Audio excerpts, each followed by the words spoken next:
Comment faire baisser son taux de fer? Dans une société où l'accent est souvent mis sur la prévention des carences en fer, il est facile d'oublier que l'excès de ce minéral essentiel peut également poser problème pour la santé. Un taux de fer élevé, souvent négligé, peut avoir des conséquences néfastes sur notre bien-être général. Comprendre les mécanismes de l'excès de fer et savoir comment le gérer devient crucial pour maintenir une santé optimale. Cet article explore les différentes facettes de ce problème souvent méconnu, en proposant des conseils pratiques et des stratégies efficaces pour faire baisser naturellement son taux de fer. En adoptant une approche informée et proactive, chacun peut prendre des mesures pour optimiser son équilibre corporel et améliorer sa qualité de vie. Comprendre le taux de fer. Le fer est un élément crucial pour notre santé, jouant un rôle essentiel dans le transport de l'oxygène à travers le corps via l'hémoglobine, ainsi que dans d'autres processus métaboliques vitaux. Cependant, un déséquilibre dans les niveaux de fer peut entraîner des complications sérieuses. Le taux de fer sérique mesure la quantité de fer dans le sang circulant, tandis que le stockage du fer est principalement régulé par la ferritine, une protéine qui stocke le fer dans les cellules. Un taux de fer élevé peut résulter de divers facteurs, notamment une absorption excessive à travers l'alimentation, des conditions médicales telles que l'hémochromatose ou une surutilisation de suppléments de fer. Comprendre ces mécanismes est crucial pour identifier les risques potentiels et prendre des mesures appropriées pour maintenir un équilibre optimal de fer dans le corps. Symptômes d'un excès de fer. Un excès de fer, bien que moins connu que la carence en fer, peut avoir des implications significatives sur la santé. Les symptômes d'un niveau élevé de fer varient d'une personne à l'autre et peuvent souvent être confondus avec d'autres conditions médicales. Parmi les signes les plus courants figure la fatigue persistante, les douleurs articulaires, la peau bronzée ou grise, et une faiblesse générale. Des symptômes plus avancés peuvent inclure des problèmes digestifs tels que des douleurs abdominales, des nausées ou une perte de poids inexpliquée. Les complications à long terme d'un excès de fer comprennent des dommages au foie, au pancréas et au cœur, soulignant ainsi l'importance d'une détection précoce et d'une gestion appropriée de ce déséquilibre. Cause de l'excès de fer. L'excès de fer dans le corps peut résulter de plusieurs facteurs, allant de conditions génétiques à des choix de vie spécifiques. Hémochromatose génétique, cette maladie héréditaire est caractérisée par une absorption excessive de fer à partir de l'alimentation, ce qui conduit à une accumulation dans les organes et les tissus. Surconsommation de suppléments de fer, l'utilisation excessive de suppléments de fer, souvent prescrits pour traiter une carence en fer, peut entraîner un surplus de fer dans l'organisme, si les doses ne sont pas surveillées adéquatement.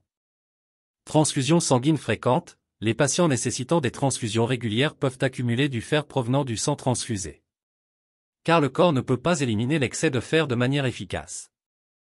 Certaines maladies chroniques, des conditions telles que la thalassémie, la maladie hépatique chronique et d'autres formes d'anémie peuvent perturber la régulation normale du fer dans l'organisme, entraînant potentiellement une accumulation excessive. Alimentation riche en fer, une consommation élevée d'aliments riches en fer, comme la viande rouge et les aliments fortifiés en fer, peut contribuer à un apport excessif de fer, surtout si d'autres facteurs prédisposants sont présents.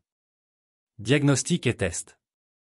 Le diagnostic d'un excès de fer repose sur plusieurs méthodes et tests cliniques spécifiques. Bilan sanguin, le test de ferritine sérique est couramment utilisé pour évaluer les niveaux de fer dans le sang.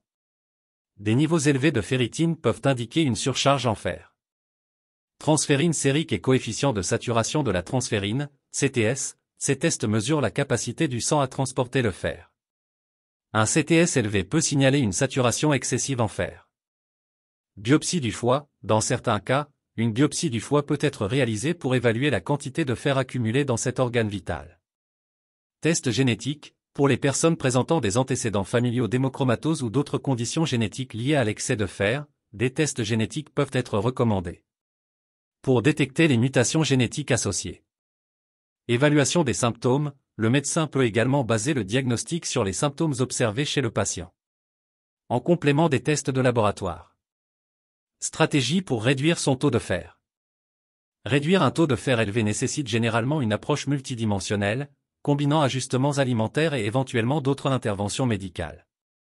Alimentation équilibrée pour faire baisser son taux de fer, adopter un régime alimentaire riche en fibres et en antioxydants tout en limitant les aliments riches en fer, tels que la viande rouge et les aliments fortifiés.